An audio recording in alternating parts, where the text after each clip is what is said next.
Isso que lhes falei sobre a Igreja Católica, se você for em muitas igrejas evangélicas dos nossos dias, nós veremos as mesmas coisas. Percebam que hoje em dia, muitas igrejas ainda ensinam que você pode comprar a salvação. Dizem essas igrejas que se você for fiel nos dízimos e fizer os seus votos para com Deus, então você vai conseguir ser feliz nessa vida e alcançar a vida eterna. É um pouco diferente da venda de indulgências, mas a verdade é que eles continuam ensinando que você pode barganhar com Deus.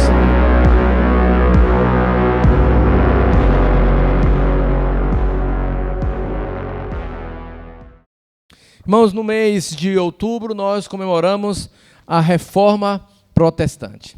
Mais especificamente, quando chegamos ali ao final do mês, no dia 31 de outubro, nós comemoramos a Reforma Protestante. E que é isso que as igrejas protestantes comemoram? A Reforma Protestante foi um movimento religioso que no século XVI ele se levanta contra a falsa moralidade da igreja daquele tempo. A igreja apostólica, a igreja católica apostólica romana daquela época, que era basicamente a única igreja organizada no mundo, estava vivendo dias em que diversos pecados estavam sendo cometidos em nome de Deus e da igreja. Naquele momento da história, os homens eram controlados pelo poder da igreja. Haviam várias doutrinas sendo ensinadas, inclusive uma que ficou muito conhecida, a doutrina do purgatório. Purgatório é uma doutrina que ensina que se você morrer com a bênção da igreja, por exemplo, aquela extrema unção que se faz quando alguém não foi batizado e na hora da morte o padre vai lá e traz aquela bênção. A igreja ensinava que se você morresse nessa condição, você iria para um lugar para terminar de pagar pelos seus pecados e você ficaria sofrendo naquele lugar por muitos anos e depois desse período de sofrimento, então, você sairia do purgatório e entraria no céu. Acontece que essa doutrina não está presente na Escritura, e em nenhum lugar da Bíblia você vai encontrar um lugar como esse. Não só isso, naquele momento da história, a igreja estava ensinando que se você tivesse dinheiro e pagasse a igreja, você poderia tirar a alma do seu parente, do seu filho querido, do seu filho amado, que estava sofrendo no purgatório e saltaria para o céu. A igreja ensinava que, no momento em que a moeda batesse no fundo do gasofilácio, a alma do seu ente querido, por quem você fez aquela oferta, automaticamente saltaria do inferno ou do purgatório para o céu. Um monge alemão, jovem, que estava lutando com a palavra de Deus, chamado Martinho Lutero, no dia 31 de outubro, escreveu 95 teses, 95 pontos para corrigir a Igreja Católica. Martinho Lutero não tinha a intenção de criar uma igreja nova, ele não tinha a intenção de formar um novo povo, ele não tinha a intenção de destruir a Igreja Católica, muito menos. O que ele queria era que a Igreja Católica voltasse para a Escritura e abandonasse essas práticas pecaminosas. No dia 31 de outubro, então, ele escreveu essas 95 teses em alemão e pregou na porta da Catedral de Westminster. E ali, aquilo virou, talvez, o primeiro conteúdo que bombou na história. O primeiro, na Catedral de Wittenberg, desculpe. E ali, aquilo, como é que a gente fala hoje quando um conteúdo estoura na mídia? Viralizou, não é? Talvez aquilo tenha sido a primeira notícia que viralizou, porque as pessoas começaram a ler aquelas teses e a copiar aquelas teses e distribuir em várias línguas e idiomas. E aquilo, como um rastilho de pólvora, logo cresceu. E como movimento religioso, ele trouxe marcas importantes para a nossa vida. É por causa da Reforma Protestante que você tem a Bíblia, esse livro escrito no seu idioma. Porque a Igreja Católica entendia, e ainda hoje entende assim, que a igreja não são todos nós. Para a Igreja Católica, igreja é só o padre, os bispos, os arcebispos, os cardeais e os papas. Assim é a Igreja Católica.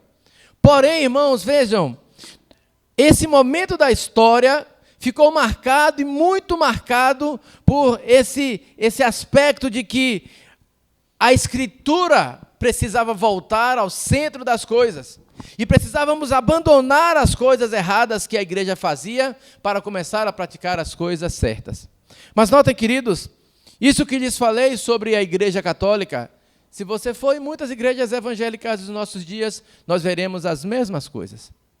Percebam que hoje em dia, muitas igrejas ainda ensinam que você pode comprar a salvação. Muitas igrejas dizem para você, igrejas que se dizem protestantes, que se dizem igrejas cristãs, ensinam lá nos seus templos, nos seus púlpitos, que você pode comprar a sua salvação, barganhar a sua felicidade, se você der o dízimo. Dizem essas igrejas que se você for fiel nos dízimos e fizer os seus votos para com Deus, então você vai conseguir ser feliz nessa vida e alcançar a vida eterna. É um pouco diferente da venda de indulgências, porque os protestantes e os cristãos de hoje não assimilam a doutrina do purgatório, mas a verdade é que eles continuam ensinando que você pode barganhar com Deus. E é por isso que um dos lemas importantes da Reforma, que era Igreja Reformada, sempre se reformando, é tão importante para nós hoje. Nós, como os reformadores daquela época, do século XVII, estavam querendo voltar às Escrituras, nós também hoje precisamos voltar às Escrituras. Precisamos entender que a Escritura é aquilo que deve nos movimentar na direção de Deus e não aquilo que os pastores, as igrejas, as denominações ou qualquer outra pessoa ensine, além da Escritura. Mais recentemente, cerca de 50 anos atrás, os reformadores modernos criaram aquilo que nós chamamos de 5 solas da Reforma Protestante. Esses 5 solas da Reforma são 5 afirmações que vão sintetizar, que vão organizar o pensamento cristão reformado. A palavra sola significa somente. Ela vem do latim. Esses 5 solas da Reforma Protestante, que vão que é uma organização mais recente, ele começa com sola scriptura, ou somente a Escritura. Solus Christus, somente Cristo. Ele vai nos lembrar sola fide, ou somente a fé, sola gratia, somente a graça, e soli Deo glória. Glória somente a Deus. Essas 5 afirmações, então, vão sintetizar todo o pensamento da doutrina reformada, e durante o mês de outubro, nós estudaremos esses 5 pontos aqui na igreja. Hoje eu quero lhes falar sobre o primeiro deles, que é somente a Escritura. Antes disso, porém, eu preciso lembrar aos irmãos que a discussão da Reforma Protestante, e sintetizada aqui nos 5 solas da Reforma, ela tem a ver com a autoridade. É uma discussão, é uma afirmação de autoridade. Quem tem autoridade sobre a vida e a morte? Quem tem autoridade para salvar? Quem tem autoridade para trazer graça? Quem tem autoridade para distribuir méritos? Era disso que se tratava os 5 solas da Reforma. É disso que se trata os 5 solas da Reforma. No texto que acabamos de ler, nós ouvimos o autor Tiago dizendo para nós que se nós formos apenas ouvintes da palavra e não praticarmos a palavra, nós enganamos a nós mesmos. E daqui vem então o meu gancho para apresentar a vocês somente a Escritura, sola Scriptura. Irmãos, essa discussão de autoridade era importante e foi importante naquele momento da discussão da Reforma Protestante, porque naquele momento da história, e ainda hoje, por exemplo, as igrejas querem trazer autoridade maior à tradição do que a autoridade da Escritura. E somente a Escritura significa que a autoridade para o entendimento da Escritura, o entendimento da Bíblia, é a própria Bíblia. Por que isso era importante? Porque naquele momento da história, e ainda hoje é assim, a Igreja Católica ensina que as tradições estão no mesmo pé de igualdade da Escritura. As tradições e a Escritura estão no mesmo ponto. Elas têm a mesma autoridade. A Igreja Católica puxava para si a ideia de que somente o Papa e os seus padres teriam a autoridade de dizer o que a Bíblia diz, de ensinar aquilo que a Bíblia ensina. Então, se você lesse a Escritura e você tivesse alguma dúvida sobre ela, quem teria que tirar essa dúvida seria a igreja. Mas vejam só, isso é importante lembrar, que naquele momento da história era proibido àqueles que não faziam parte da igreja. Lembra que eu falei? Igreja é padre, frei, arcebispo, bispos. Quem não fazia parte da igreja não podia ler a Escritura. Quando a Escritura chegou no Brasil, era um livro preto como esse. E os homens que levaram a Escritura para o interior do Brasil eram chamados de colportores. Esses homens pegavam as Bíblias no litoral, compradas com seu próprio dinheiro, colocavam em lombos de animais e entravam interior adentro, distribuindo e vendendo essas Bíblias para que as pessoas tivessem a Bíblia traduzida por um ex-padre chamado João Ferreira de Almeida, traduzido para o português. E sabe, naquele momento da história, a Igreja Católica dizia que aquele livro preto era o livro do diabo, para que as pessoas não lessem a Escritura. E por que isso acontecia, irmãos? Porque a tradição era tão importante quanto a Escritura. Como eu falei, a doutrina do purgatório não está na Escritura.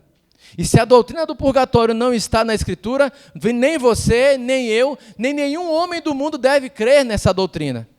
Mas acontece que isso era ensinado.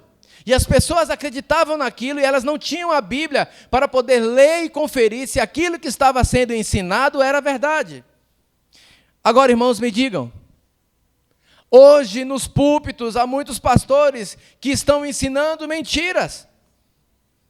E se você não abrir esse livro para ler e conferir o que está sendo ensinado, você continuará sendo enganado. E não interessa se sou eu, o pastor Davi, que estou falando, ou se é o seminarista Judá, ou se é o padre fulano de tal, ou o arcebispo fulano de tal, ou o pastor fulano de tal. A única regra de fé e prática para a nossa vida é esse livro, é a Escritura. E por isso, somente a Escritura. Quem tem autoridade para interpretar a Escritura é a própria Escritura. O que significa isso? Significa que quando você abrir a Bíblia e tiver um texto difícil de entender, um texto complicado, e tem um bocado, não é verdade? A gente vai ler a Bíblia, meu irmão, como é difícil a gente entender esse livro. A gente começa a ler e pega uma parte e fala, meu Deus, eu não entendi nada. O que ele está falando aqui? Ao invés de você confiar no pastor Davi apenas, a própria Bíblia, em outro lugar, vai tratar do mesmo assunto, com uma linguagem mais simples, mais tranquila, e você vai conseguir entender. A Bíblia interpreta a própria Bíblia. Só a Bíblia tem a autoridade para dizer o que é verdade e o que é mentira.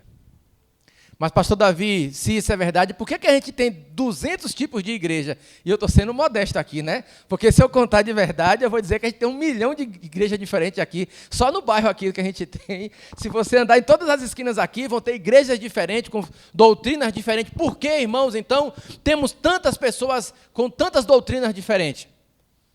Porque, graças à reforma protestante, cada um de vocês pode ler a sua Bíblia em casa. E você sabe que quem primeiro traduziu a Bíblia foi esse monge alemão, Martinho Lutero.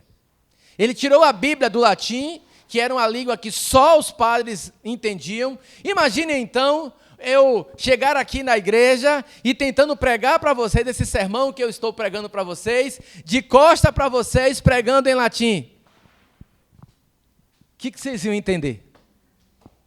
Era assim a missa naquele tempo.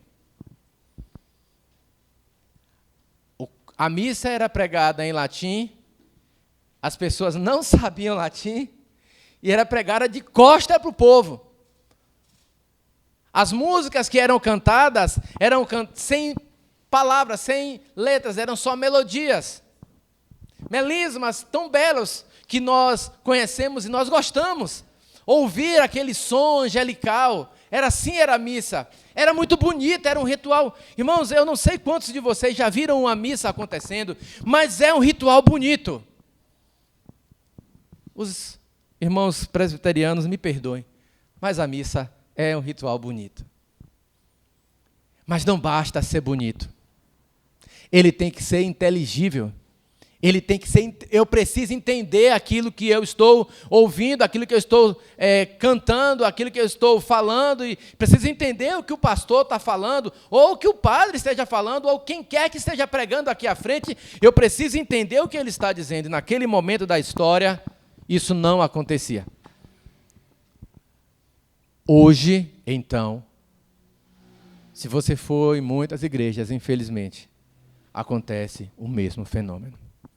Outro dia eu vi um vídeo na internet de um suposto pastor, me perdoe se você o conhece e ama esse homem, mas eu não posso chamá-lo de pastor, porque esse homem chegou no púlpito em uma das igrejas onde ele pregou e disse que um dia ele estava passeando no galinheiro e as galinhas então começaram a falar em línguas estranhas e que revelaram a profecia para aquele homem, e aquele homem então começou a repetir as palavras da galinha para o povo e o povo começou a dar glória a Deus na igreja. E eu perguntei, como você pode dar glória a Deus se você não entendeu, a não ser que você conheça a língua de galinha?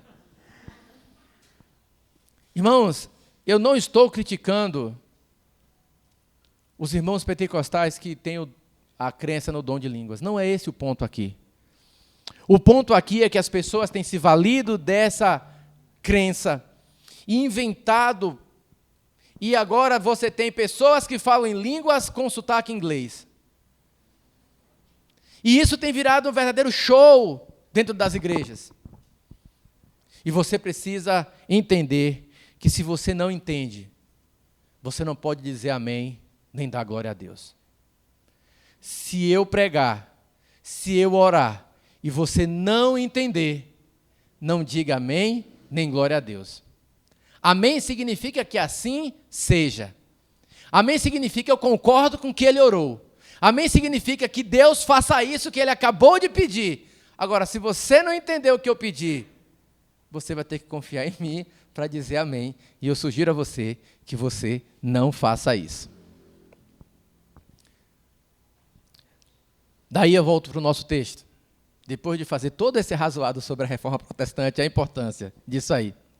É importante lembrarmos disso. Quando eu olho para esse texto agora, Paulo diz assim, há algo mais importante, Paulo não, Tiago, há algo mais importante do que ouvir e entender. Há algo mais importante do que ouvir e entender a Escritura. Porque dentro das igrejas católicas hoje, graças a Deus, a missa não é mais pregada em latim de costa para o povo. Se você for na igreja católica hoje, você vai ouvir um padre pregando em português e você vai entender o que ele diz. Você pode até não concordar e entender que a Escritura ensina de outra forma, mas não é mais pregada em latim, e isso foi graças à reforma protestante. Se você for numa igreja presbiteriana, você vai ouvir um pastor como eu pregando em português e você vai entender o que ele está dizendo. Ainda que tenha algumas palavras que são difíceis, a gente tem que explicar de vez em quando, porque alguns conteúdos e conceitos são complexos, mas você vai entender o que o pastor está pregando. Se você for na igreja batista, você vai ver o irmão pregando e você vai entender o que ele está pregando. Se você for na igreja Assembleia de Deus, você vai ver o pastor pregando, o irmão pregando, e você vai entender o que ele está pregando. Mas isso não é suficiente. Tiago nos diz, sejam praticantes da palavra e não somente ouvintes, enganando a si mesmo. Porque quem ouve e não pratica, engana a si mesmo. Se você ouviu a palavra, entendeu a palavra e não praticou aquilo que ouviu e entendeu, você está enganando a si mesmo. E olha a ilustração que ele usa aqui no nosso texto, ele diz, olha, é como alguém que olha a sua imagem no espelho. E de repente, naquele espelho ele olha, viu a sua imagem e deu as costas e se esqueceu da sua imagem. Eu preciso dizer a vocês que o espelho de hoje é diferente do espelho daqueles dias. O espelho de hoje é fiel. Você olha no espelho e você se enxerga exatamente como você é, não é? Eu olho para o espelho e vejo, que cabra feio. Bota a barba, tira a barba, cabelo grande, cabelo curto, não muda nada. Está lá o mesmo rapazinho feio olhando para o espelho. Minha esposa não pode achar isso não, tá? Por favor. Então está lá. Mas naquele tempo, o espelho era num aço polido, num cobre polido. E as pessoas não se viam claramente. Elas viam aquilo que mais ou menos parecia com elas. E Tiago está dizendo que aquele que ouve o Evangelho e não pratica, é como alguém que vê a sua imagem, mas não se reconhece exatamente como é. Ele se esquece de quem é de verdade. Quando você ouve a palavra, você é confrontado por ela. Talvez, e aí eu peço um pouco de paciência dos irmãos. Talvez você tenha ouvido o que eu falei e você tenha ficado angustiado. Talvez você tenha ouvido sobre a Igreja Católica e tenha ficado apreensivo, com o coração apertado. Mas a palavra de Deus é assim, ela confronta a gente. A palavra de Deus é aquilo que bota o nosso coração no lugar e diz assim, olha, pare de agir como você age e comece a fazer o que a Bíblia manda. A palavra de Deus é como essa espada, como ela mesma se diz, é uma espada com duas lâminas ou uma espada de dois gumes, que corta tanto de um lado quanto de outro. E a Bíblia diz que a palavra de Deus é tão afiada que é capaz de separar corpo e alma, juntas e medulas. Na minha terra a gente chama de quem mexe com gado e mata boi de magarefe, lá na Bahia. Aqui eu não sei como é que chama. Mas ele tem uma faca pequenininha, rapaz, que depois que ele mata o boi, ele vai limpar, ele vem com aquela faca tão afiada e parece que ele não está usando nada, é tão pequena que fica escondida dentro da mão dele, ele vai limpando aquilo tudo. Assim é a palavra de Deus, ela limpa, ela tira de nós aquilo que não presta, ela faz com que você entenda o que é verdade, o que é mentira, e não importa se é da Igreja Católica ou da Igreja Presbiteriana, aquilo que é mentira, a palavra de Deus purga, a palavra de Deus limpa.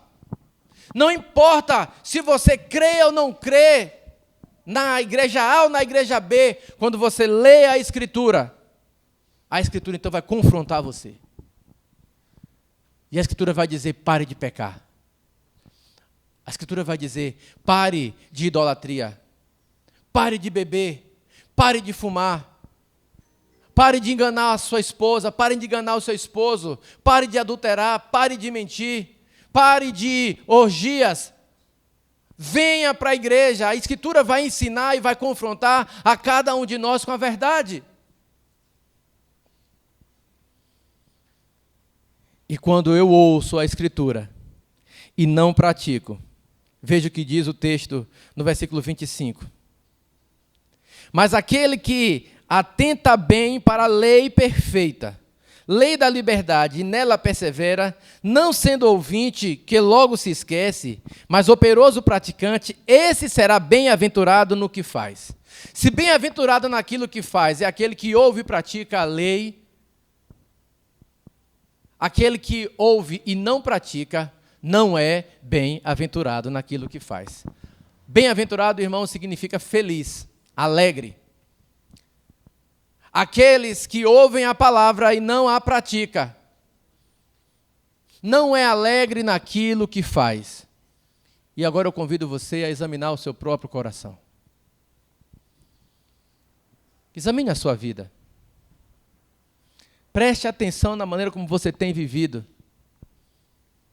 Perceba se você tem vivido com alegria. E eu não estou falando daquela alegria que a gente sente quando vê o São Paulo ganhar do Palmeiras. Então, um bocado de São Paulino aqui agora, que eu já vi daqui. Fosse semana passada, eu ia dizer que era o contrário, né?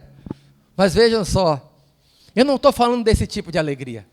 Eu não estou falando do jogo de futebol, de dar um abraço ao filho.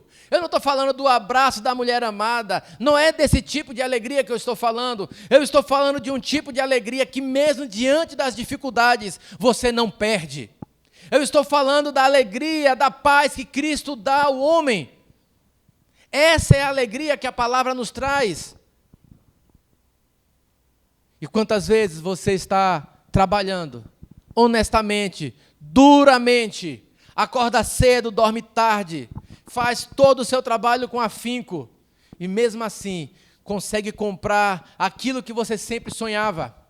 E aí então você tinha um sonho de comprar um carro novo, ou você tinha um sonho de arrumar um emprego novo, ou talvez apenas de reformar a sua casa, ou até mesmo de colocar uma porta na sua casa. E você luta, você clama a Deus por isso, você trabalha, faz todas as coisas que você poderia fazer até alcançar o seu sonho. E quando isso acontece, como é que a gente se sente? Feliz, não é? Mas acontece que esse sonho e essa alegria dura tão pouco, que no dia seguinte, você já tem outra fonte de desejo para preencher o seu coração, porque aquele já passou. O homem, quando é jovem, viu, Tauan? É louco para casar. Armar uma namorada. Ter alguém para dividir os sonhos. E a gente luta por isso. E aí, quando vai chegando perto da idade, o tempo vai passando, a gente começa a ficar desesperado. Meu Deus, será que eu vou achar a mulher da minha vida? Aí você fica angustiado. E hoje em dia tem homem que diz que eu não penso nisso não quero casar, é só mentira, é só porque não achou ainda. Porque no dia que achar a costelinha dele, ele vai querer largar tudo para ficar com ela. Deus fez eu e você para isso. Mas vejam, irmãos, a gente aposta as fichas nesse relacionamento, em buscar essa pessoa. E aí você encontra a pessoa. E aí você se casa com ela. E no primeiro mês de casado você diz, o que é que eu fui fazer? Por que eu fiz isso? E aí você vai entender e aprender que o amor não é um sentimento. É um trabalho e uma responsabilidade. E quando você passa daqueles primeiros anos de casamento, e que você vai conhecendo mais a pessoa, aí você encontra uma felicidade que é diferente daquele desejo juvenil de arrumar alguém. Aquele que ouve a palavra e não pratica, vai viver frustrado e nunca terá a alegria verdadeira no coração. Ele nunca será feliz, ele nunca será bem-aventurado. Mas agora, o que acontece com aquele que ama e pratica a palavra? Veja o versículo 25. Aquele que atenta bem para a lei perfeita, veja, lei perfeita, lei da liberdade, e nela persevera, não sendo ouvinte, que logo se esquece, mas operoso praticante, esse será bem-aventurado no que realizar. Você quer ser bem-aventurado? Você quer ser feliz naquilo que você fizer? O texto está dizendo, ouça a palavra e pratique. Agora, como você vai fazer isso? Veja, primeira coisa que você precisa fazer para praticar a palavra é, você deve considerá-la como palavra perfeita, como lei perfeita de Deus. Se você não considerar as palavras desse livro como a lei perfeita de Deus, você não vai praticá-lo. E por que você não vai praticá-lo? Vejam só, existe hoje, no desenvolvimento teológico, um grupo de pessoas que são chamados de liberais. Os liberais dizem assim, como eu posso ter certeza que esse livro inteiro foi escrito por Deus? Já que foi homens que escreveram esse livro. Então, os liberais pensam assim, há partes dele que de fato foi revelada por Deus, e há partes que não foi revelada por Deus, que não foram reveladas por Deus. A Bíblia não é a palavra de Deus. A Bíblia contém partes dela que é a palavra de Deus. A pergunta que nós fazemos é essa. Tá bom, vamos considerar isso para fins didáticos. Me responda, amigo liberal, qual é a parte que Deus escreveu e qual é a parte que o homem escreveu? Eu vou responder para você. Toda vez que você lê a Escritura, que ela te contrariar e disser que você deve fazer algo que você não quer, você vai dizer, isso aqui não foi palavra de Deus. Infelizmente, as pessoas dizem hoje que a Bíblia só é palavra de Deus quando ela atende aos meus desejos, quando ela atende às minhas vontades. Mas a Escritura não é assim. Eu tenho um Deus que me diz não. Eu tenho um Deus que, quando precisa, me castiga. Eu tenho um Deus que me salva, mas também é um Deus que, se eu não amá-lo e não for filho dele, me lança no inferno. Esse é o Deus da Escritura. Não é o Deus que eu quero, não é o Deus que eu gosto, não é o Deus que eu criei no meu coração. E você só vai aceitar isso se você entender que toda a Escritura é a lei perfeita de Deus. Mas não só isso, você também precisa considerar que essa lei perfeita de Deus é uma lei de liberdade e não de prisão. Vejam, antigamente nós vivíamos uma realidade em que a religião cristã era a religião do não pode. O crente era conhecido como a religião do não pode. O crente não pode beber, não pode fumar, não pode namorar, não pode ir para o cinema, não pode ver televisão, não pode ver mulher pelada, não pode. Era só não pode o tempo todo. E a religião cristã foi conhecida como a religião do não pode. Crente não podia ver televisão, crente não podia ir para o jogo de futebol, crente misericórdia ir para o estádio, para o cinema, ia para o inferno na mesma hora. Mas graças a Deus que a Escritura revelou para nós aquilo que pode e aquilo que não pode. Não é o que a tradição diz que pode. Não é o que a cultura diz que pode. É o que a Bíblia diz que não pode. Quantas mulheres vivem aí sofrendo porque certas religiões dizem a ela que ela não pode cortar o cabelo? Quantos homens vivem aí sofrendo porque certas religiões dizem que na igreja um tem que sentar de um lado e o outro tem que sentar do outro. Mulher não pode sentar junto de homem. É tradição, não é Bíblia. Eu não tenho nada contra a tradição, tá? E se eu for na igreja que homem senta de um lado, mulher senta do outro, eu vou sentar tranquilo. Não vou ter problemas com isso. Não vou ter problema se eu chegar na igreja e o pastor disser lá assim, olha, você só pode pregar de terno. Aqui não pode pregar sem terno. Não terei problemas com isso. A tradição não é ruim em si mesma. O problema é que quando a tradição vira lei e as pessoas começam a ensinar que se eu não vestir a roupa tal, se o meu cabelo não for do jeito tal, se eu tiver uma tatuagem no braço, eu não vou para o céu, e isso é mentira. A Escritura não me ensina assim. A Escritura é a lei da liberdade. Ela vai me dizer aquilo que eu posso e aquilo que eu não posso, e isso liberta. Quando você sabe o que pode e o que não pode, isso liberta você. Veja só. Eu sei que o John gosta de viajar, de vez em quando ele pega o carro aí, vai lá ver a filhota, lá no Minas Gerais. E daqui até Minas Gerais deve ter uns 1000 radar aí no caminho. E aí, irmãos, vejam, para algumas pessoas o radar traz uma proibição. O radar traz algo que restringe a sua liberdade, porque, afinal de contas, você queria andar a 150 por hora, porque você está com pressa e quer chegar. Mas o radar não é um instrumento de proibição, é um instrumento de liberdade para você e para as outras pessoas. Quantos milhares de pessoas morreram em acidentes de carro por excesso de velocidade? Quantas famílias foram destruídas porque os homens não obedeceram às leis? Percebem?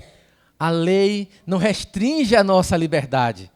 A lei nos dá liberdade. E a lei perfeita de Deus, que é muito melhor que as leis humanas, traz muito mais liberdade para nós do que nós podemos ou supomos em nosso coração. Você gostaria de ter liberdade para pecar livremente? Para mentir livremente? Pense em um homem que mente para sua esposa livremente.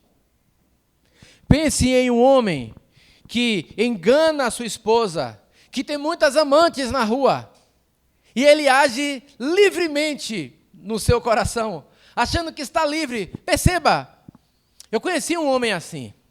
Ele tinha tantas namoradas quanto lugares que ele conhecia. E todo lugar que ele ia, ele tinha uma namorada. Acontece que chegou um período, um momento da vida dele que ele não podia mais sair, porque ele já não sabia se aqui ele estava era a namorada dele de fato. Então ele ia para os lugares o tempo todo olhando de um lado para o outro para saber se não teria problemas ali ou não. Já pensou? Ele no cinema com a namorada, de repente chegasse às 3 ou 4 que ele tinha no mesmo lugar, na mesma hora. Isso é vida. Sem falar que ele tinha um bocado de sogra, né? Aí era mais complicado ainda. Perceba, irmãos, isso não é liberdade. Isso é prisão. O pecado aprisiona você.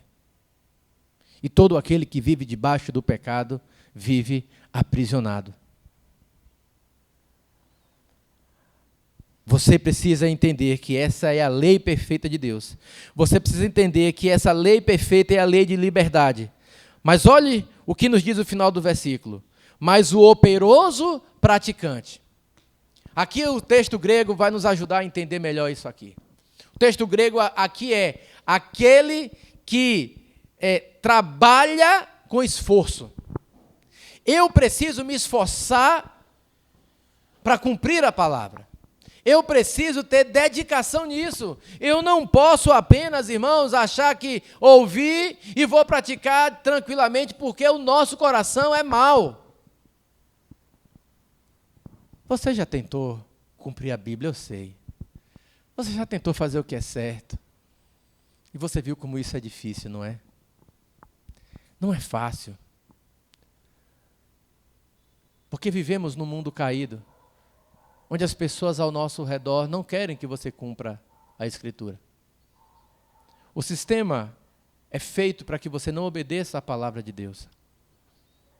Se você quer ser um empresário, você vai ter dificuldades, porque terá que pagar todos os seus impostos. Se você é um funcionário, você vai ter dificuldades, porque deve trabalhar todas as horas do dia que você vendeu ao seu patrão. Se você é um estudante, você vai ter dificuldade porque você vai ter que estudar e não colar nas suas provas. Se você é mãe, você vai ter dificuldade porque vai ter que ter muita paciência com os filhos. Se você é marido, você vai ter dificuldade porque vai ter que amar e ouvir a sua esposa com gentileza. Se você é namorado, você vai ter dificuldade porque você vai ter que agir com a sua namorada e no seu namoro de maneira íntegra e decente que agrade a Deus, privando-se dos momentos de prazer antes do casamento, para que no casamento a lei de liberdade te liberte para gozar da sua esposa, ser feliz com ela, plena e livremente. Mas como todas essas coisas são difíceis, mas não são impossíveis.